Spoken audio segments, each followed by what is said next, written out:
Hola, ¿cómo estás? Quisiera brindarte un gran y cariñoso saludo en el nombre de nuestro Señor Jesucristo nuevamente con un tema interesante acerca de la carta a los romanos. Queremos hablar acerca de algo que ya mencionamos en el primer capítulo que tiene que ver con la ira de Dios. El versículo en el cual nos queremos basar es el primer capítulo de Romanos, versículo 18, dice: porque la ira de Dios se revela desde el cielo contra la impiedad e injusticia de los hombres que detienen con injusticia la verdad. Con esta,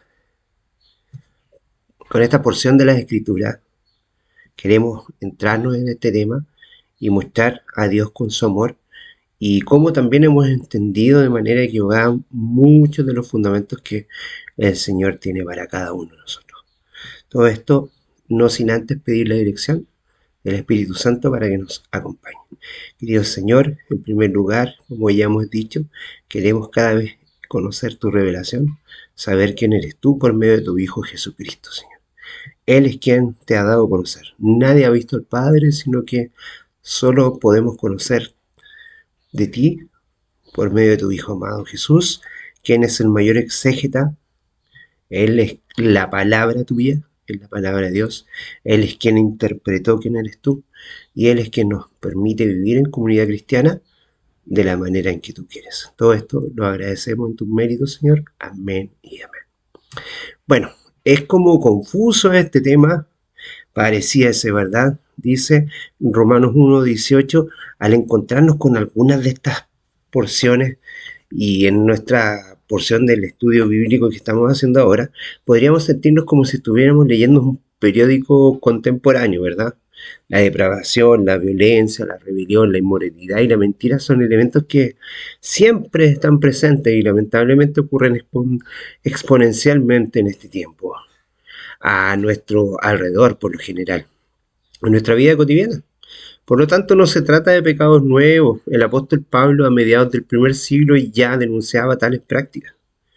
Y peor aún, los profetas del Antiguo Testamento también sufrieron y gimieron acerca de lo que estaban predicando y lo que estaban compartiendo contra estas actitudes. Finalmente, eh, como también la forma en que se va advirtiendo con el tiempo, Dios traerá sobre toda obra lo que nosotros vamos cosechando. El juicio mal entendido muchas veces creen las personas que es que nosotros mismos eh, seremos juzgados por Dios, pero Dios a nadie juzga. Él lo dice en Juan capítulo 5 y en Juan capítulo 12 dice que ni siquiera el Hijo juzga, en el verso 47, ¿cierto?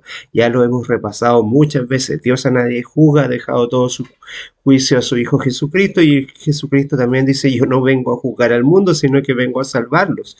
Entonces, la obra que traerá juicio serán nuestras propias obras de juicio, que nosotros, por medio de la ira de Dios, que es dejar que nosotros cosechemos lo que hemos sembrado a través del tiempo. Eso es lo que el Señor viene trabajando, y desde el capítulo 1 de Romanos, del verso 18 en adelante, tú te puedes dar cuenta claramente que eso está. Se profundiza en el capítulo 2, pero muchas veces entendemos de manera equivocada esta mirada. Esto nos muestra que la humanidad no está mejorando en ciertos aspectos, pero sabemos que en el último tiempo se levantará un movimiento cristiano verdadero que mostrará realmente quién es Cristo, demostrará realmente quién es Dios por medio de la persona de Jesucristo. Y esta es nuestra invitación.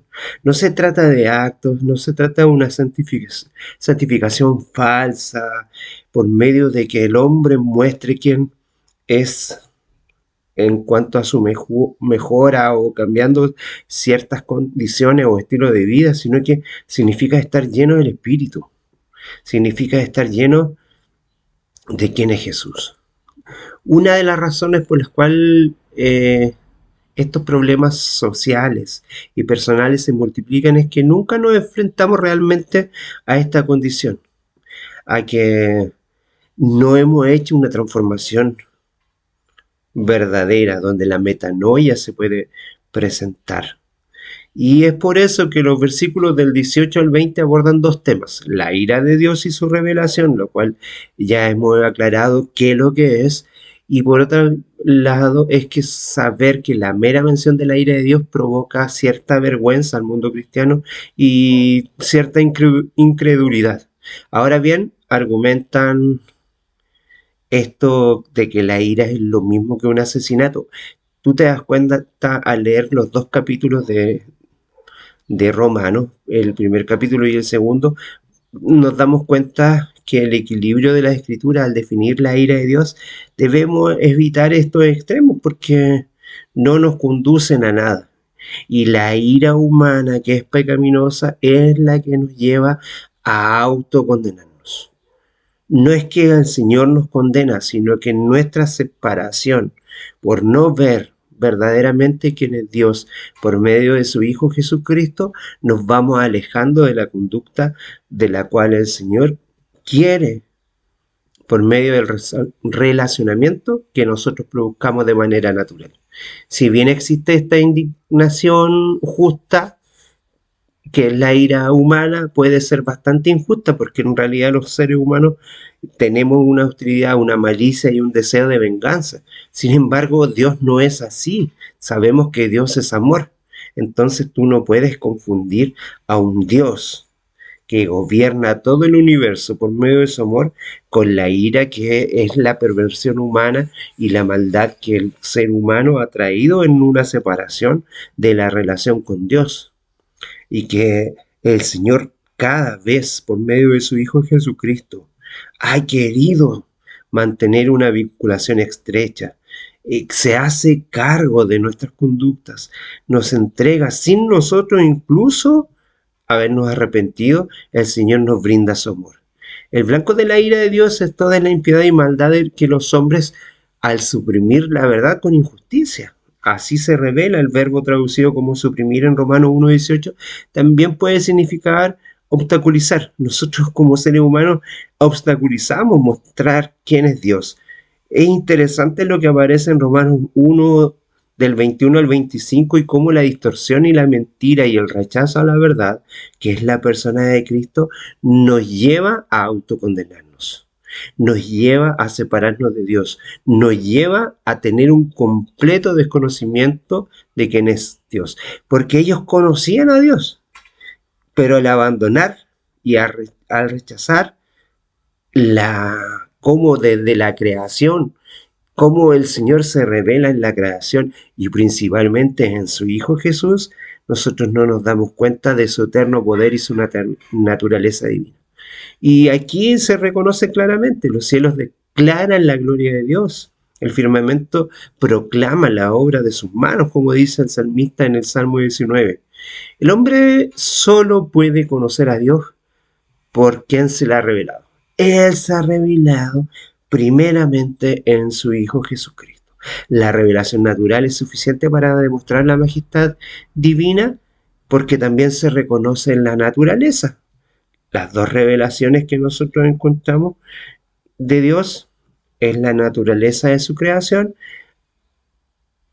y la forma en que Jesús ha demostrado quién es Dios. Cristo vino a mostrarnos quién era el Padre. El Señor, antes de morir, antes de eso dice: he terminado mi obra. Y muchos creen en un Dios pagano, que tiene que sacrificarse, que tiene que estar pidiéndole constantemente a un Dios enojado, airado, y tiene que calmar la ira de su Padre. Eso es mal entender las Escrituras. Esa obra propiciatoria de Jesucristo no tiene nada que ver. El Señor conocía la mentalidad en su poder y su omnisciencia y omnisapiencia. Sabía que el ser humano iba a mostrar la rebelión. Por más que Jesús quiso mostrarse de una manera natural y humana, reflejando quién es Dios en un humilde carpintero, las personas no son capaces de reconocer. Según Hernández Díaz López, la teoría del lo que él plantea de la teoría de indígena inocente de los pueblos remotos en estado de inocencia, no aplica aquí. Esto no es una teología de Pablo por esa parte. Todos los seres humanos son inexcusables porque el Espíritu Santo está prometido para todos. Ya lo dice en Romanos capítulo 2, aquel que no ha conocido la ley puede vivir como estando en la ley, porque dice la Escritura, y cambiaron la gloria de Dios, del Dios incorruptible, que en una imagen hecha en semejanza a un hombre corruptible, de aves, de cuadrúpedos y de reptiles. Y es por eso que nosotros como seres humanos tenemos que tener claro en este punto que la ira de Dios es como el hombre fue entrando poco a poco en una discordancia, en una disonancia cognitiva. Hay muchos pasajes que hablan acerca de esta forma en cómo el abandono del hombre por Dios, no Dios abandonando al hombre, sino que Dios siempre, siempre buscando al hombre, siempre buscando al hombre hasta que ya no puede dejar de buscar porque nosotros mismos hemos cerrado a todas las puertas. Por eso sí dice en Apocalipsis 22:11 que los injustos sigan siendo injustos y que los inmundos sigan siendo inmundos. Pero yo te invito a leer Génesis 18, 1 Corintios 6, los versículos del 9 al 10, Judas en este caso también, poder leer los primeros versículos hasta el versículo 7. También Efesios 2 nos habla sobre la actitud de nosotros como hijos de ira, pero es porque nosotros tenemos ese problema. Cristo no tiene ese problema. Cristo es quien nos ha revelado cómo es el Padre. Tú no puedes pensar que Dios es injusto, que tiene maldad, que tiene avaricia, porque eso no tiene nada que ver con su mensaje. No existe la ira de Dios como podemos entender a una lectura superficial de los pasajes, ¿verdad? Ahora el resultado de este pasaje no podría ser más trágico cuando se lee de manera inapropiada, cuando Cristo no es el centro de las Escrituras. Vemos injusticia como adiquia, que es verdaderamente lo que se opone a la justicia de Dios, ¿verdad? Que es la dicainoice. También vemos la maldad, la poneria. En griego el término significa más que maldad, sino que poneros describe a una persona que no solo es malvada, sino que también desea causarle daño a los demás. También vemos la avaricia, la pleonexia, que es siempre buscar tener más. Completamente a lo que nos presenta Pablo en 1 Corintios 13, ¿verdad? Porque Pablo nos muestra quién es Dios y nos muestra que en el Dios está presente el amor y nos hace en 1 Corintios 13 claridad de que todo esto que aparece acá no está presente en Dios. Entonces, ¿puede ser la ira de Dios algo que provenga de Él? La maldad que va más allá del mal que nosotros podemos conocer en castellano, que es la caquia, que es un término griego que va más hacia lo general y describe el caso como el hombre carece de toda cualidad que lo podría hacer bueno. La envidia. En el amor no existe la envidia, lo dice Pablo. No hay contienda, no hay engaño. Pero si tú lees estos pasajes, estos versículos que se encuentran en el primer capítulo de Romanos, te das cuenta que desde el versículo 18 en adelante, cuando se presenta la forma de la ira de Dios, donde hay desobediencia, donde se ve orgullo, donde se ve altivez, donde se ve invento del mal, desobediente a los padres, la actitud necia muchas veces, la actitud despiadada y el afecto sin existir un afecto natural. ¿Crees que eso puede estar presente en la persona de Dios? Sabes que no, ¿verdad?